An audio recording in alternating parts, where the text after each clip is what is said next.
Hello అండి. తెలుగు శ్రోతలందరికీ నమస్కారం. మన అలనాటి కథలు ఎవర్ గ్రీన్ స్టోరీస్ ఛానల్కి మీ అందరికీ స్వాగతం. బారిస్టర్ పార్వతీశం, రచన మొక్కపాటి నరసింహశాస్త్రి గారు. ఇది స్వతంత్రానికి పూర్వమే రాశారండి ఆయన. చాలా పాత నవల, హాస్య నవల. నాకు చేతనైనంతలో నేను చదివి వినిపించడానికి నేను ప్రయత్నిస్తున్నాను. ఇది కొంచెం చదవడానికి కొంచెం కష్టంగానే ఉంది.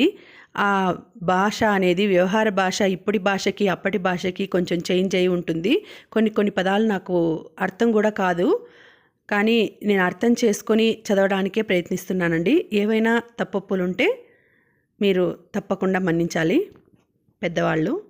ఇంకా కథలోకి వస్తే, ముందు భాగంలో పార్వతీశం ఎలాగో అలా కష్టపడి లండన్ చేరుకుంటాడు. అక్కడ ఒక కంపెనీ వారు తీసుకొని వెళ్ళి ఇండియన్స్ ఉండే ప్లేస్లో చేరుస్తారు. అక్కడ ఒక తమిళ్ అతను పరిచయం అవుతాడు పార్వతీశానికి. అతను లండన్ అంతా చూపిస్తానని పిలుచుకొని వెళ్తాడు. కొంత ప్లేసు చూస్తాడు. ఇలా సాగుతుంది కథ. తర్వాత ఏం జరుగుతుందో ఇప్పుడు తెలుసుకుందాం.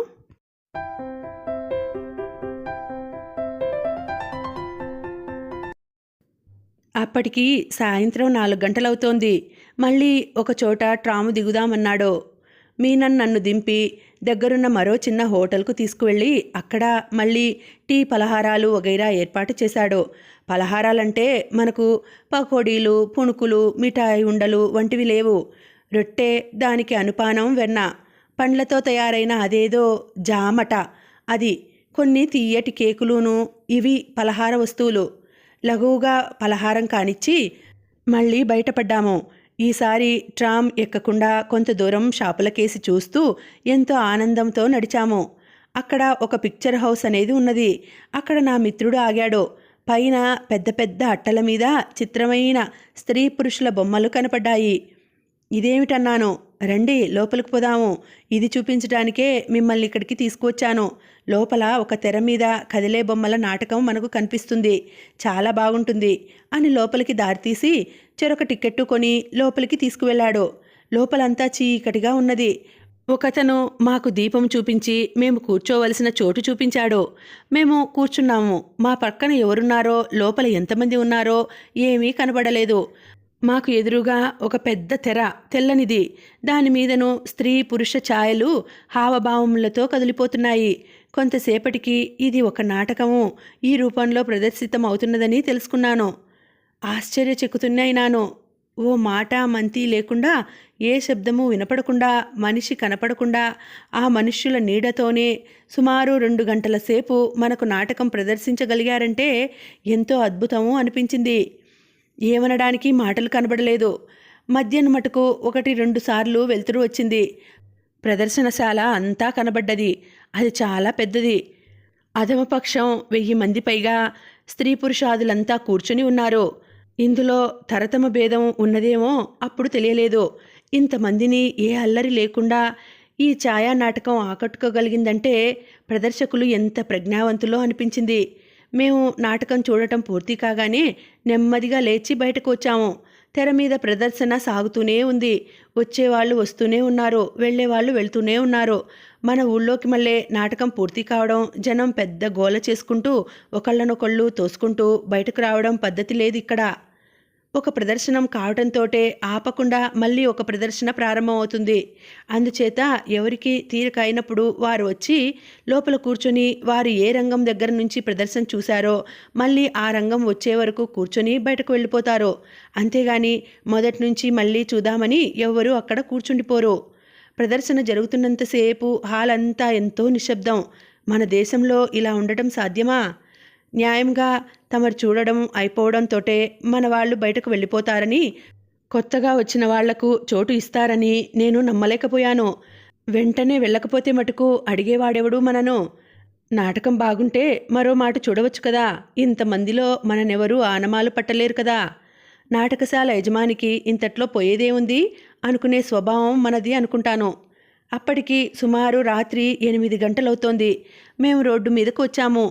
ఏమండి, ఈ పూటకు ఈ పర్యటన ముగించి బసకు చేరుకుందామా అన్నాడు మా స్నేహితుడు. అదే మంచిదన్నాను. రోజంతా ట్రాములో కూర్చున్నా కొంచెం శరీరానికి ఇబ్బందే కలిగింది. బసకు చేరుకొని ఆ పూటకు భోజనాధికములు ముగించుకొని గుడ్ నైట్ చెప్పుకొని ఎవరి గదికి వారు చేరుకున్నాము. నా గదిలో బట్టలు మార్చుకుని సుఖంగా పడుకొని నాటి దినచర్య అంతా ఒక మాట సమీక్ష చేసుకుని, నా స్నేహితుడు ఎంత మంచివాడు, తెలుగువాడైనవాడు నన్ను పలకరించనైనా లేదే, ఇతడు పాపం నా మీద దయతలిచి ఒకరోజంతా నాతో తిరిగి తనకు ఏ ఇబ్బంది లేనట్టు కాలక్షేపం చేశాడు.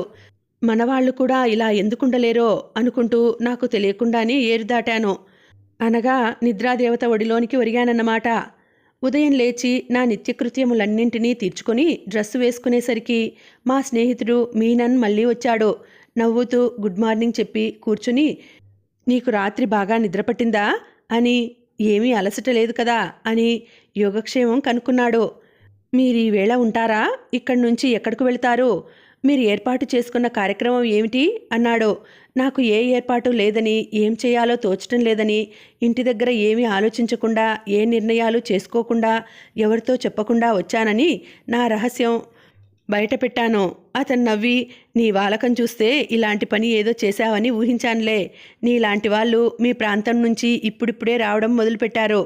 అయితే నీవు ఏం చదువుదామని అనుకుని వచ్చావు? డబ్బు సరిపడ్డా ఉన్నదా? మీ వాళ్ళు పంపిస్తారా, లేకపోతే ఇక్కడి నుంచి వెనక్కి వెళ్ళిపోతావా అన్నాడు. నేను కొలంబో నుంచి మా వాళ్లకు ఉత్తరం రాశానని, వాళ్ళు నాకు మార్సేల్స్కు డబ్బు పంపించారని, నన్ను ఇంటికి రమ్మని బ్రతిమాలుతూ ఉత్తరం రాశారని, కానీ అలా వెళ్ళిపోవడం నాకెంతమాత్రం ఇష్టం లేదని, ఎలాగో శ్రమపడి మా వాళ్ళు డబ్బు పంపించగలరని, అందుచేత ఎక్కడో ఒకచోట చదువులో ప్రవేశించాలని, అదే నా నిర్ణయం అని చెప్పాను. నేను ఎక్కడ చేరితే బాగుంటుందో, ఎక్కువ ఖర్చు కాకుండా ఉంటుందో, నేను అక్కడికి ఎలా వెళ్ళాలో మీ సలహా ఇస్తే సంతోషిస్తాను. నాకు బారిస్టర్ పరీక్షకు చదవాలని ఉన్నది. నేను ఇంటి దగ్గర హై స్కూల్ చదువుతో ఆగిపోయాను. ఇంకా నేనేం చేయాలో చెప్పండి అన్నాను. బాగుంది, చాలా సంతోషం. నీవన్నమాట. నీవు చేసిన పని దాపరికం లేకుండా చెప్పావు. నన్ను నమ్మి. నిన్ను చూస్తే చాలా పసివాడవని, అమాయకుడవని తెలిసింది. నీ మీద నాకొక సోదరభావం కలిగింది. నీవు ఇలాంటి చోట్ల నెగ్గుకు రావడం కష్టం. స్కాట్లాండ్లో ఎండ్బరో పట్టణంనకు నువ్వు వెడితే అక్కడ ఉండి చదువుకోవచ్చును. అక్కడ ఉండడానికి ఇక్కడి కంటే సుఖంగా ఉంటుంది. డబ్బు చాలా తక్కువ అవుతుంది. మన దేశస్థులు చాలామందే ఉన్నారక్కడ. ఊరు ఇంతకంటే చాలా చిన్నది కావడం మూలాన తరచూ మన వాళ్ళందరూ కలుసుకునే అవకాశం ఎక్కువ ఉంటుంది. నీవు హై స్కూల్ చదువుతో ఇంటి దగ్గర ముగించానన్నావు కనుక ఇక్కడ ఎంట్రన్స్ పరీక్షకు కూర్చోవలసి ఉంటుంది. 3-4 మాసములు అక్కడే ఎవరి చేతను ప్రైవేట్ చెప్పించుకుని పరీక్షకు వెళ్ళవచ్చును. ఆ తరువాత నీవు అనుకున్న బారిస్టరు పరీక్షకు చదవవచ్చును. నీకు ఓపిక ఉంటే ఎంఏ పరీక్షకు కూడా ఏకకాలమందు చదవవచ్చును. ఏమంటావు అన్నాడతను. నేను అనడానికి ఏమున్నది, మీరేం చెప్పినా దానికి తదాస్తు అనడమే నా పని అన్నాను. అయితే ఈవేళ నేను నీతో రావడానికి తీరుబడి లేదు. ఈ ఇండియా హౌస్ సంస్థను నడపడానికి ఇక్కడ ఒక ఆవిడ మేనేజర్గా ఉన్నది. ఆమె మధ్యాహ్నం నీవలే కొత్తగా వచ్చిన వాళ్ళను కొందరిని జంతు ప్రదర్శనశాలకు తీసుకువెళ్ళవలనని అనుకుంటున్నది. నిన్ను ఆమెకు పరిచయం చేస్తానిప్పుడు. ఆమెతో కూడా వెళ్ళు. మీరు సాయంత్రం 4-5 గంటలకు ఇక్కడకు తిరిగి వస్తారు. అప్పటికి నేను రావడానికి ప్రయత్నం చేస్తాను. మనం ఇప్పుడు పలహారం ముగించి ఆవిడను కలుసుకుందాము. ఆ తరువాతను నా దారిన నేను వెళుతాను అని అటు భోజనశాల వైపు దారి తీశాడు. అక్కడ మా పని ముగించుకొని ఆ మేనేజర్ దగ్గరకు వెళ్ళాము. ఆమె నవ్వుతూ మమ్మల్ని ఆహ్వానం చేసినా ఆమెను చూస్తే మటుకు నాకు కొంచెం భయం అనిపించింది. గుండె ఒక్కసారి దడదడలాడింది. ఆమె సుమారు 50 ఏళ్ల వయసు మనిషి. బాగా లావుగా, పొడుగ్గా, గంభీరంగా కనపడ్డది. నా స్నేహితుడు నేను ఫలానా అని, నిన్న రాత్రే కొత్తగా వచ్చానని, ఇవాళో రేపో వెళ్ళిపోతానని పరిచయం చేశాడు. ఆమె కరచాలనకు చెయ్యి చాపి, మిమ్మల్ని కలుసుకోవటం చాలా సంతోషం. మీకు తొందర పని లేకపోతే ఇంకొక 4 రోజులున్నా ఇబ్బంది లేదు. ఈ ఊరు అందాలన్నీ చూడవచ్చు. లేక ఇక్కడనే ఉండి చదువుకున్నా చదువుకోవచ్చును అంది. నా స్నేహితుడు ఆమె దగ్గర సెలవు తీసుకుని వెళ్ళిపోయాడు. ఆమె నన్ను కూర్చోమని నా ఊరు, పేరు అన్నీ అడిగింది. మరో 2 నిమిషాలు ఆ మాట ఈ మాట చెప్పి మధ్యాహ్నం భోజనం కాగానే జంతు ప్రదర్శనశాలకు కొందరు మిత్రులు మీ దేశం నుంచి కొత్తగా వచ్చిన వారిని తీసుకువెళ్ళాలనుకుంటున్నాను. నీవు కూడా వస్తావా అని అడిగింది. తప్పకుండా సంతోషంతో వస్తానన్నాను. అయితే 2 గంటలకు కలుసుకుందాం అన్నది. నేను లేచి గుడ్ మార్నింగ్ చెప్పి నా గదికి వచ్చేశాను. నేను మధ్యాహ్నం భోజనం ముగించుకొని ఎప్పుడు రమ్మని పిలుస్తారో అని 1:30 కల్లా సిద్ధమై కూర్చున్నాను. జంతు ప్రదర్శనశాల ఏమిటా? ఇలాంటిది ఎందుకు ఏర్పాటు చేశారు? అది చూసేదేమిటి? ఎక్కడ పడితే అక్కడ మనకు అన్ని రకాల జంతువులు కంటికి కాలికి తగులుతూనే ఉంటాయి కదా. ఇందులో ఏవైనా పులులు సింహాలు సర్కస్లోకి మళ్ళీ ఉంటాయా అని ఆలోచిస్తూ కూర్చుండగా సరిగ్గా 2 నిమిషాలు ఉందనగా బయటికి వెళ్ళడానికి సిద్ధంగా ఉంటే రమ్మనమని ఒక మనిషి వచ్చి చెప్పాడు. నేను రెడీయే అంటూ లేచి అతని వెనుక బయటికి వచ్చాను. ముందు హాల్లో 10-15 మన దేశస్థులు, నాకంటే కొద్దిగా పెద్దవారు అక్కడ నిలబడి ఉన్నారు. వాళ్ళ మొహాల కేసు చూస్తే అందులో ఒక్కడూ తెలుగువాడిలాగా కనపడలేదు. నేనా ముఖ పరీక్ష చేస్తుండగానే గడియారం 2 కొడుతూ ఉండగా ఉదయం నాతో మాట్లాడిన మేనేజరు అమ్మగారు డ్రెస్ వేసుకొని నెత్తిమీద ఏవో రకమైన ఈకలు ఉన్న టోపీ ధరించి పైన పాదాల వరకు ఉండే పెద్ద కోటు తొడుక్కొని చేతిలో కర్ర పుచ్చుకొని ప్రవేశించింది. ఆ కోటు చూసిన తర్వాతను ఇలాంటిది అందరూ వేసుకోవాలి కాబోలు అనుకున్నాను. నేను తక్కిన వాళ్ళను కూడా చూస్తే వాళ్ళందరూ కూడా తొడుక్కునే ఉన్నారు. అందరి కళ్ళు నా మీద పడ్డాయి. అది గ్రహించుకుని నేనిప్పుడే వస్తానండి అని గబగబా నా గదిలోకి పరిగెత్తి నేను ఆ కోటు తొడుక్కొని వచ్చాను. వెంటనే బయలుదేరాను. వీధిలోకి వచ్చేసరికి 10-15 మంది కూర్చోవడానికి సరిపడే కారు ఒకటి సిద్ధంగా ఉన్నది. మేమందులో కూర్చోగానే బయలుదేరి ఊరంతా తిప్పి తిన్నగా ప్రదర్శనశాలకు తీసుకువెళ్ళింది. మేమంతా అక్కడ దిగి లోపలికి వెళ్ళాము. లోపల ప్రవేశించడానికి టికెట్లు కూడా కొనుక్కోవాలి. మా అందరి బదులు మేనేజర్ అమ్మగారే టికెట్లు కొన్నారు. లోపలకు వెళ్ళదుం కదా, అదేదో మన పెద్ద పశువుల శాలలా ఉంటున్నదనుకున్నది అలా కాకుండా ఏదో కొన్ని 100 ఎకరాలు వ్యాపించినట్టు కనిపించింది. అందులో కొంత భాగం కటకటాలు కట్టిన ఇళ్లలాంటి వాట్లలో కొన్ని జంతువులంటే నేను ఆవులు గేదెలు ఎడ్లు పోతులు మేకలు గొర్రెలు గాడిదలు గుర్రాలు ఇంకా కావలిస్తే ఏనుగులు లొట్టపిట్టలు తప్ప మరేముంటాయనుకున్నాను. ఇవి లేనే లేవు అసలు. అక్కడ లేళ్ళు దుప్పులు కొన్ని రకాల గుర్రాలు కొన్ని రకాల కంచెర గాడిదలు ఆఫ్రికా నుంచి వచ్చాయట. అవేవో జీబ్రాలట. గుర్రాలలాగానే ఉన్నాయి. ఎటొచ్చి ఒంటి నిండా పెద్ద పెద్ద చారలు, పెద్ద పులి చారలు లాంటివి కావడం. పెద్ద పులిని నేను చూడలేదు కానీ పెద్ద పులికి చారలుంటాయని పెద్దలు చెప్పడం. అది కాకుండా మా ఊళ్ళో పీర్ల పండుగలో పెద్ద పులి వేషాలు వేసేవాళ్ళు ఈ చారలు వేసుకోవడం ప్రత్యక్షంగా చూశాను. ఇక్కడే చారలున్న గుర్రాల్లాంటి జీబ్రాలు చాలా అందంగా కనబడ్డాయి. ఇంటికి వెళ్ళిన తర్వాతను అవసరమైతే ఆఫ్రికా మీదుగా వెళ్ళి ఓ జత జీబ్రాలు కొనుక్కొని 2 గుర్రాలు బండిలాంటి దానికి వీట్లని కట్టి ఏ మెడ్రాసో తీసుకువెళ్ళినా జనం అంతా విరగబడి చూసి సంతోషిస్తారు. ఏమైనా సరే వాట్లని తీసుకొని వెళ్ళవలసిందేనని అనుకున్నాను. పందులు దేశవాళివి అడవి పందులు ఇవి కూడా మామూలు వాటిలా ఉన్నా నోట్లో పైకి కనపడుతూ 2 పెద్ద కూరలతో ఉన్నాయి. వీటికంటే చాలా చిత్రమైనది అందమైనది భయంకరమైనది పందిజాతి కంతకి శిరోభూషణమైనది ఆ జాతి కంతలోనూ చిన్నది ముళ్ళపంది కనపడ్డది. ఏమి చిత్రంగా ఉన్నది. దాని ఒంటి నిండా నలుపు తెలుపు రంగులో 6 అంగుళాలో 7 అంగుళాలో పొడవుగల వాడి అయిన ముళ్ళు సూది మోపడానికి వీలు లేకుండా శరీరం నిండా ఉన్నాయి.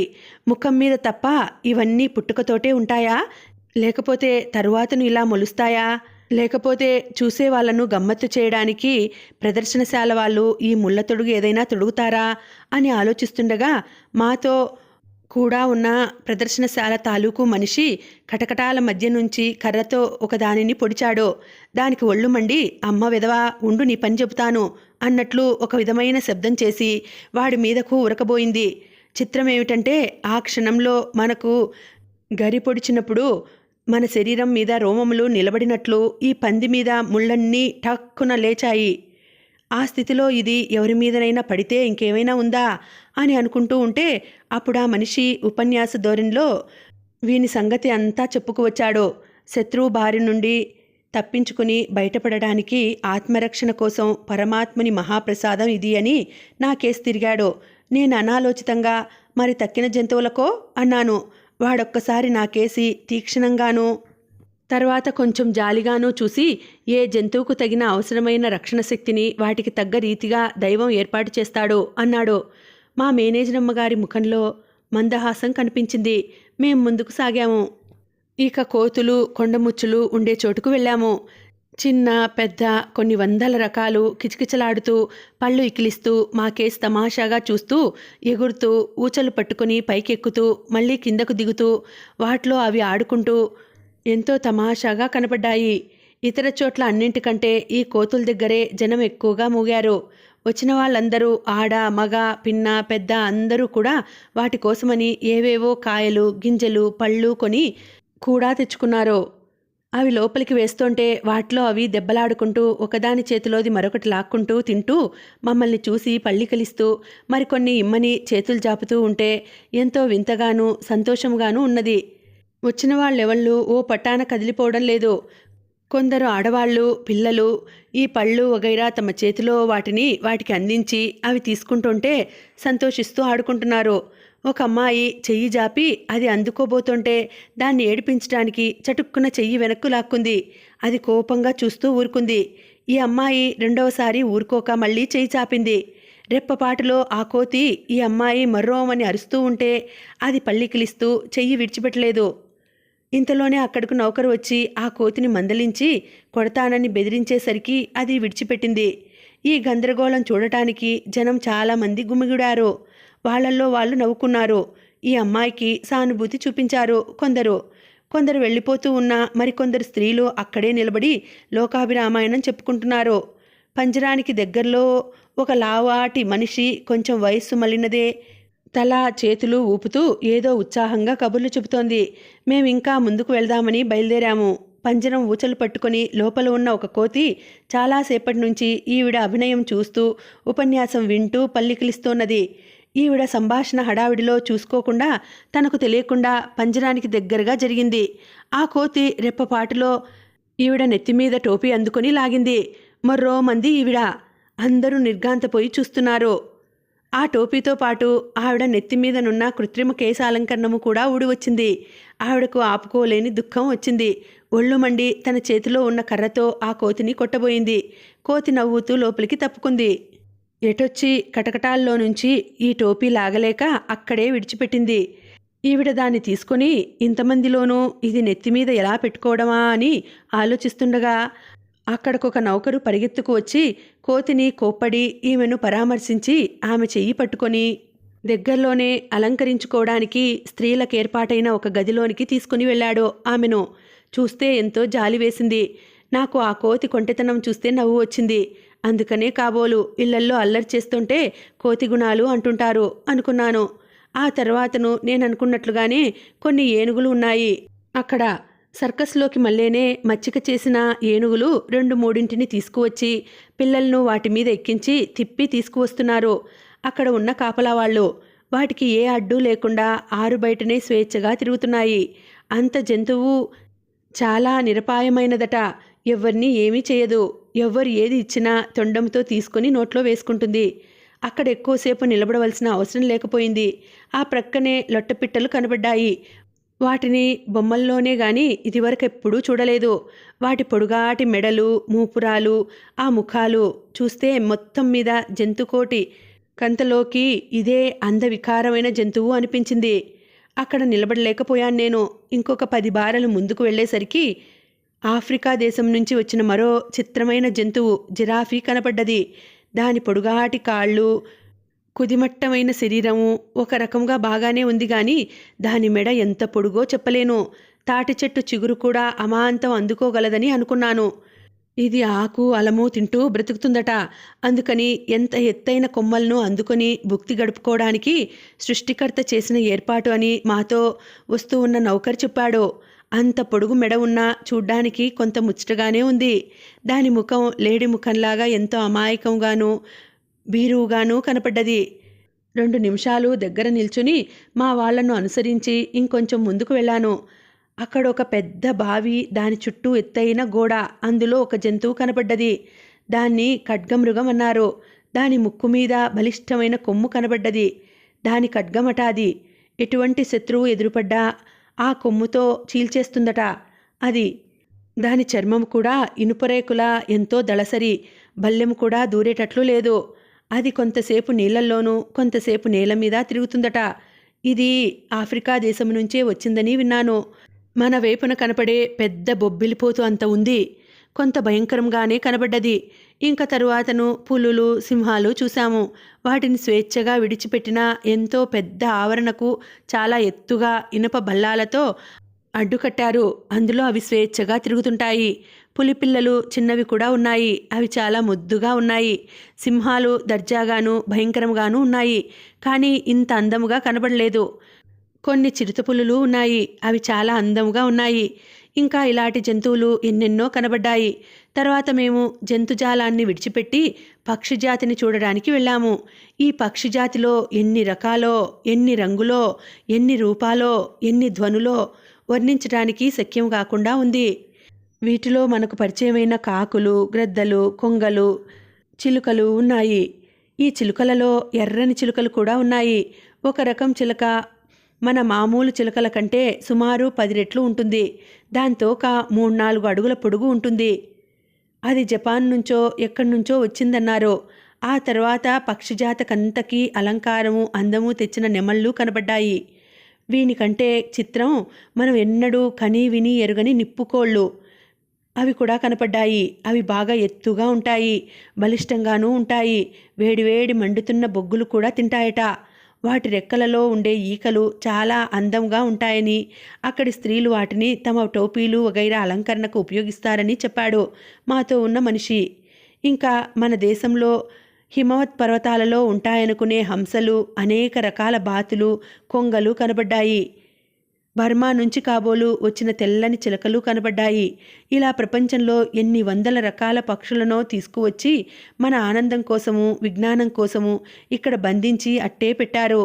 అసలు ఇన్ని రకాలు ఉన్నాయని ఎలా తెలుసుకున్నారో, వాటినన్నింటినీ ఎలా పట్టుకు తీసుకురాగలిగారో నాకు చాలా ఆశ్చర్యం వేసింది.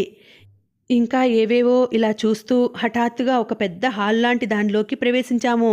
దాని నిండా బీరువాలలో తీగల తలుపుల వెనకాల రకరకాల పాములు కనబడ్డాయి. వాటిలో కూడా ఇన్ని రకాలు ఉన్నవని ఎప్పుడూ ఎరగను, నేను వినలేదు కూడాను. వాటిని చూస్తూనే ఒళ్ళు జలధరించి భయం వేసింది. కానీ నిదానంగా చూస్తుంటే వాటిలో కూడా ఏదో కొంత సౌందర్యం ఉన్నట్టు అనిపించింది. చాలా చిత్రమే. ఈ సౌందర్యంతో పాటు విషము, వికార ఆకారము ఎందుకు కూర్చాడా భగవంతుడు? మరికొంచెం సేపు ఇంకా ఏవేవో రకాలు చూస్తూ కాళ్ళు పడిపోతుంటే 2-3 గంటల సేపు అలాగే ఓపికగా తిరిగి ఇంకా ఏవేవో చూడవలసినవి ఉన్నాయన్నా అంతటితో ఆ పూటకు ముగించి వెనక్కు మళ్ళాము. మా మేనేజర్ అమ్మగారు మా మీద దయతలిచి ఒక టీ దుకాణం దగ్గరకు తీసుకువెళ్ళి టీలు, పలహారాలు ఇప్పించింది.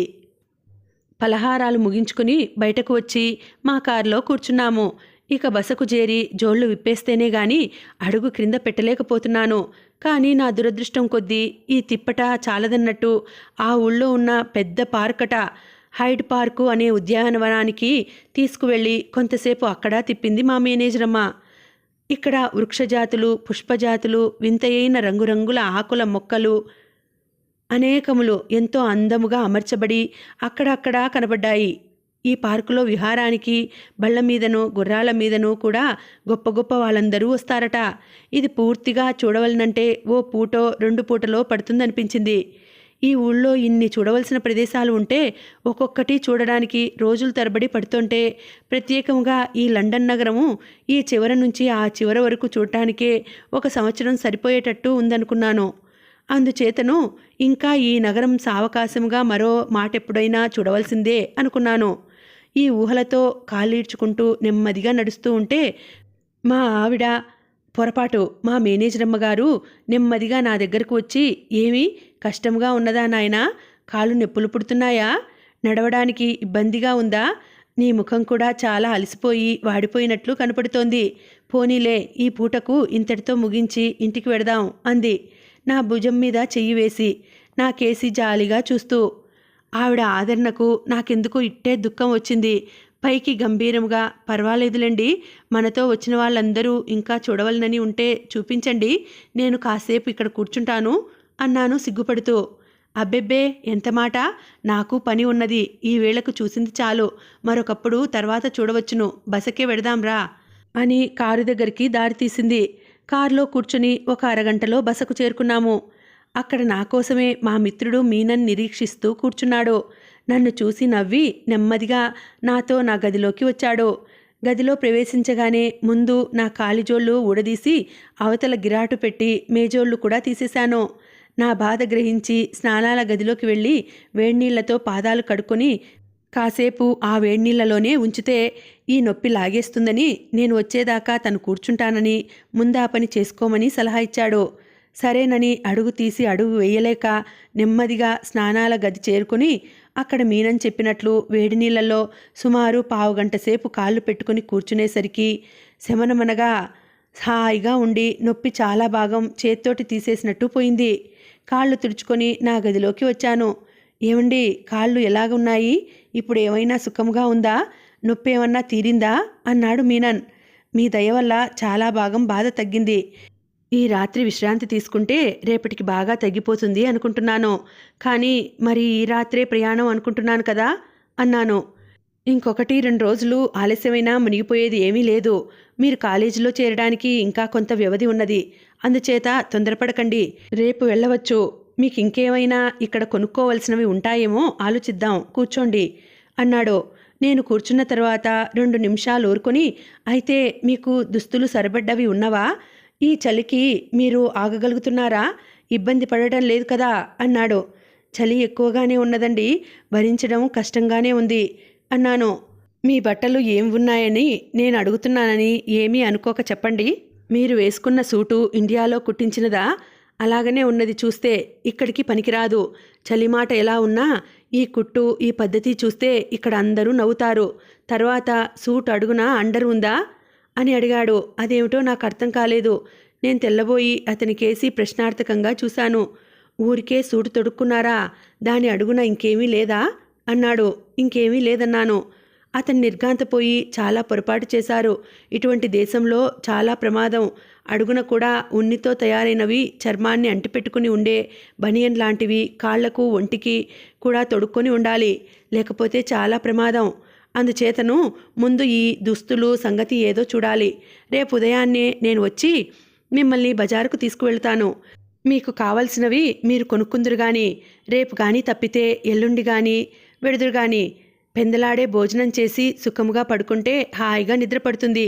ఈ బడలిక తగ్గుతుంది. ఉదయాన్నే వచ్చి మిమ్మల్ని కలుసుకుంటాను. గుడ్ నైట్ అని వెళ్ళిపోయాడు. నేను అతను చెప్పినట్లుగానే నేను వెంటనే భోజనం చేశాను. వచ్చి పడుకున్నాను. కూర్చోటానికి కూడా ఓపిక లేకపోయింది.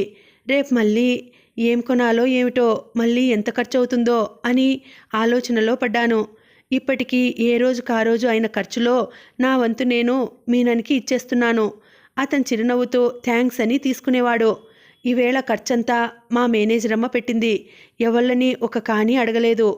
ఎవ్వరూ ఇవ్వనూ లేదు. ఇదంతా ఆఖరున బిల్లులో చేరుస్తుందో లేకపోతే గవర్నమెంట్ వారు చేసిన ఉచిత ఏర్పాటో తెలియలేదు. ఇది ఏమి తడిసి మోపెడవుతుందో అనే ఆలోచన పూర్తి కాకుండానే నాకు తెలియకుండానే నిద్రలో పడ్డాను. ఉదయాన్నే లేచి దంతధావనాధికము పూర్తి చేసుకునేసరికి మీనన్ మిత్రుడు వచ్చాడు. ఏం సోదరా, బయలుదేరదాము, సిద్ధముగా ఉన్నావా అన్నాడు. మేమిద్దరము భోజన హాల్లోకి వెళ్ళి టీ పలహారాదులు ముగించి వీధిలోకి వచ్చాము. సుమారు 1 ఫర్లాంగు నడిచి ప్రక్కకు తప్పుకొని ఒక పెద్ద గేటు దాటి లోపలికి వెళ్ళాము. 2 నిమిషాలలో మీనన్ 2 టిక్కెట్లు తీసుకువచ్చాడు. ఇప్పుడే టిక్కెట్లేమిటి అని అడిగే లోపునే నన్ను రెక్కపట్టుకొని మరో గేటులో నుండి లోపలికి లాక్కొని వెళ్ళాడు. మేము లోపల అడుగు పెట్టడము, ఆ గేటు దభీమని మూసుకోవడము, టపీమని మేము పాతాళంలోనికి దిగిపోవడము అన్నీ కూ అనే లోపున ఆగిపోయాయి. నేను కెవ్వుమందామని అనుకుని అనే లోపలే మళ్ళీ తెరిచిన చప్పుడు కావడము, మీనన్ నన్ను రెక్కపట్టుకొని వెలుపలకు తీసుకువెళ్లడము, ఏమిటిది అనే లోపునే రైలు రావడము, మేము అందులో కూర్చోవడము జరిగిపోయాయి. అప్పుడు మీనన్ నా వీపు తట్టి, ఏమీ భయం లేదులే, ఇందాక చాలా కంగారు పడ్డావు కదూ, అక్కడ మాట్లాడడానికి దేనికి వ్యవధి లేకపోయింది. ఇందాక మనము టికెట్ తీసుకొని గేట్లో నుంచి వచ్చామే, అది లిఫ్ట్ అన్నమాట. అంటే అందులో నుంచి తలుపు మూసేసి ఒక మర నొక్కితే అది మనుషుల్ని కిందకు గాని పైకి గాని తీసుకువెళ్తూ ఉంటుంది. ఈ ఊళ్ళో ఈ 2 రోజుల నుంచి చూస్తున్నావు కదూ, వీధులెంత సమ్మర్థంగా ఉంటాయో. అందుకని ఆ సమ్మర్థం తగ్గించడానికి ప్రజలు ఒక చోట నుంచి ఒక చోటకు వెళ్ళడానికి, త్వరగా తిరిగి రావడానికి వీలుగా ఉండేటట్టు భూమికి కొంత లోతున ఈ రైలు ఏర్పాటు చేశారు.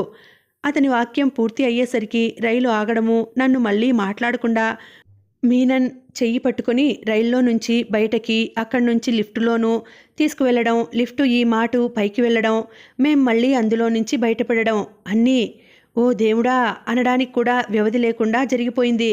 ఇంకను మళ్ళీ మీనన్ ఏమీ మాట్లాడకుండా ముందుకు తీసుకువెళ్ళాడు. మనసులో ఎన్నో ఆలోచనలు, సందేహాలు బయలుదేరినాయి. మొదటి పాతాళంలో పడినప్పుడు గుండె ఆగిపోయిందని అనుకున్నాను. మళ్ళీ లిఫ్ట్లో నుంచి పైకి వచ్చేటప్పుడు కూడా గుండె పట్టేసినట్టయింది. అలాంటప్పుడు ఈ ఏర్పాట్ల వల్ల పిన్నలకి పెద్దలకి కూడా ప్రాణాపాయం కదా అనుకున్నాను.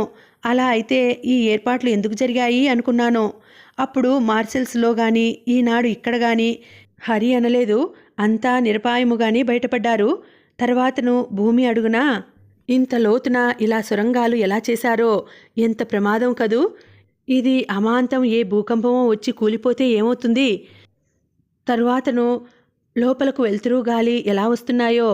కానీ మా మిత్రుడిని అడగడానికి వ్యవధి లేకపోయింది. అతడు సమాధానం చెప్పే స్థితిలో ఉన్నట్టు కూడా కనబడలేదు.